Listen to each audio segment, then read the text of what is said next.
A budget can make you feel in control. An emergency fund can make you feel safe. A rewards card can make you feel clever. That still does not mean your money is getting stronger. By the end of this video, you should have a much cleaner way to judge whether a money tool is improving your financial life or just making you feel more in control than you really are. A lot of money tools are useful, and that is exactly why this topic matters. If they were obviously bad, nobody would use them. The problem is that most people judge a tool by the first benefit they notice. A budget shows you where the money went. A savings account gives you a cash cushion. A credit card makes life smoother. An index fund gives you market exposure without forcing you to pick stocks.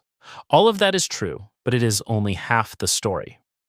The more important question is what the tool is training you to do, what trade-off it is creating, and what part of your financial life it might be weakening while you still feel like you are being responsible. That is where good tools start getting expensive. Not always in fees and not always in interest. Sometimes the cost shows up as weaker spending friction, trapped cash, delayed investing, or in the simple fact that a weak decision starts looking cleaner than it really is. So here is the lens for the whole video.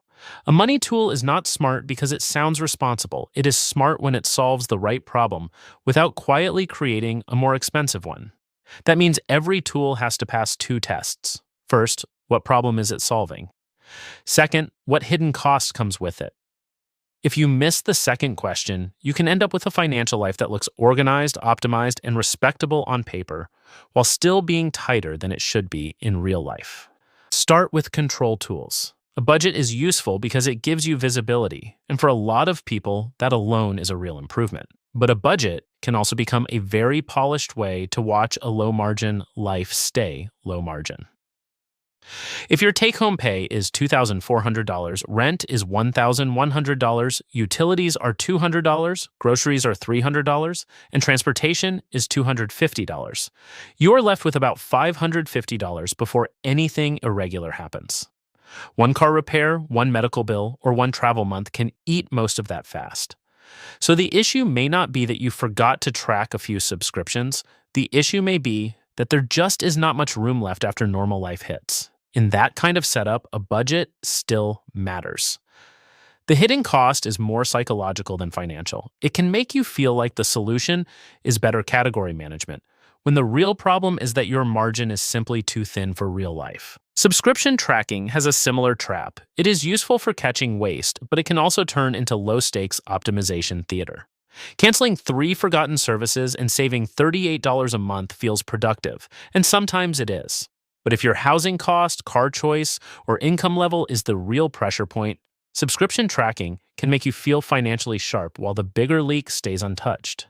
A savings account is next. This one looks harmless, and mostly it is. You need liquidity. You need somewhere clean and boring to park near-term cash. But a savings account can quietly become a parking lot for money with no real job. You see a growing cash balance and feel good, but the hidden cost is that the money can sit there by default, not by decision. If that cash is for rent, taxes, a near-term purchase, or an emergency fund, that makes sense. If it is just there because moving it feels uncomfortable, that is not safety. That is drift. Now move into safety tools. An emergency fund is one of the clearest examples of a good tool with a hidden threshold. Up to a point, more cash really does make you safer. After that point, extra cash may be buying emotional comfort more than practical protection, and that gets more expensive than it looks. You can see that in real numbers. One person kept about $23,000 in high-yield savings, which covered roughly a year to a year and a half of expenses. Another kept $39,000 while spending about $3,600 a month, which is almost 11 months of coverage. That is not reckless. But it does raise a fair question.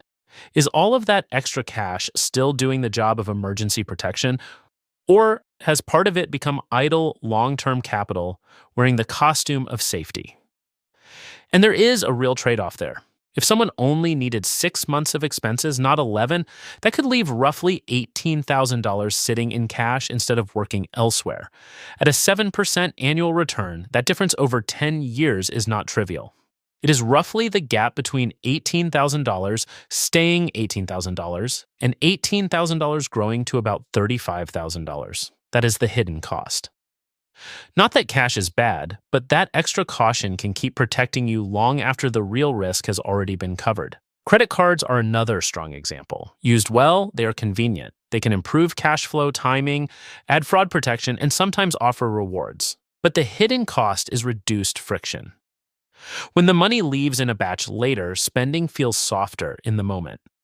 That does not mean everyone with a credit card spends too much. It means the tool makes it easier to do so, and a lot of people underestimate how much that matters. Cash back pushes that one step further. 2% back sounds smart, and sometimes it is, but a reward can turn spending into a small victory. It can make a purchase feel clever instead of expensive, and that is a subtle trap. If you spend $1,000 to get $20 back, the reward is not the story. The spending is. So the hidden cost of cash back is not low returns. It is the way the reward can quietly reframe consumption as optimization. Now the payment splitting tools, BNPL, is powerful because it reduces immediate pain. And that is also why it gets dangerous. A $200 purchase split into 4 payments of $50 no longer feels like a $200 decision. It feels smaller, more manageable, easier to say yes to. Then the payments keep arriving after the excitement is gone. That is the hidden cost. Not just late fees, but fragmented attention. The purchase gets emotionally separated from its real size. 0% APR works the same way, just in a more polished form. And to be fair, 0% financing is not automatically bad. If you already have the cash, no fees apply, and you are deliberately using the timing to your advantage, fine. But for a lot of people, 0% APR does not make the purchase cheaper. It makes the purchase easier to rationalize. A $7,000 purchase paid in cash feels heavy. The same $7,000 spread across 12 months at about $583 a month feels lighter, even though your future income is now committed. And that commitment matters more than people think. If your monthly margin is only $700, a $583 payment does not just look manageable. It eats most of your breathing room for a full year. That is the hidden cost. Not interest, but less flexibility. The decision feels smaller than it is because the pain has been sliced up. Then come the strategy tools. Debt snowball is emotionally effective because it creates momentum. Seeing balances disappear helps people stay engaged, and that matters. But the hidden cost is that motivation is not always the same thing as efficiency. Depending on the rates, paying the smallest balance first can cost more than attacking the highest interest debt first. That does not mean snowball is wrong. It means the tool is strongest when motivation is the bottleneck, not math. A mortgage is useful for the same reason many powerful tools are useful. It expands what is possible. It lets you control a large asset with a relatively small amount of your own cash, and that can be a good thing. But the hidden cost is that the tool can normalize buying more house than your monthly life can comfortably carry. People do not usually get into trouble because they forgot their mortgage exists. They get into trouble because the payment looked manageable in isolation, while everything else in adult life kept costing money too. A housing payment that rises from $1,800 to $2,300 may not sound dramatic on paper, but that extra $500 a month is $6,000 a year of lost flexibility. Index funds may be the cleanest investing tool ordinary people have. They are low cost, diversified, and simple. But even here, the hidden cost is false readiness. An index fund is not the problem. The problem is using it as proof that your financial life is solid when your cash buffer, time horizon, or monthly flexibility is still weak. A good investing tool cannot compensate for a fragile setup underneath it. And side hustles have one of the most socially accepted hidden costs of all. More income sounds like the obvious answer, and sometimes it is. But a side hustle can also become low-leverage busyness. If someone is exhausted, underpaid in their main role, and still leaking money through a weak spending structure, extra evening effort may not be the highest return fix. The hidden cost is not just time, it is attention going to the wrong upgrade. So if you step back, the pattern becomes very clear. A budget can track a life with too little room. An emergency fund can grow far beyond the risk it was supposed to cover. A credit card can soften spending friction. BNPL can turn one decision into 4 forgettable ones. 0%. APR can make future income feel more available than it really is, and even a side hustle can feel productive while pulling attention away from a bigger problem. These are not bad tools. They are tools with trade-offs, and the trade-off gets expensive when you only respect the visible benefit. Here is the simplest way to judge any money tool. Ask 4 questions. What problem is this solving? What behavior is it encouraging? What hidden cost comes with it? And at what point does it stop helping as much as I think? That filter is more useful than memorizing 100 finance rules because it keeps you from confusing responsible-looking behavior with real strength. The goal is not to collect more money tools. The goal is to build a financial life with more room, more clarity, and fewer blind spots. A good tool should make that easier. But if it only makes you feel organized, safe, or clever, while the rest of your money stays tight, then it is not fully helping you. It is hiding part of the bill. That is the angle to remember. The tool is not the point.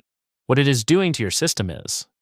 And once you start seeing money tools that way, you stop asking, is this a good tool? You start asking the better question. What is this helping, and what is it quietly costing me? If you like this kind of calm, practical breakdown, that is what we do here. So maybe consider subscribing. Thanks for watching, and I'll see you in the next video.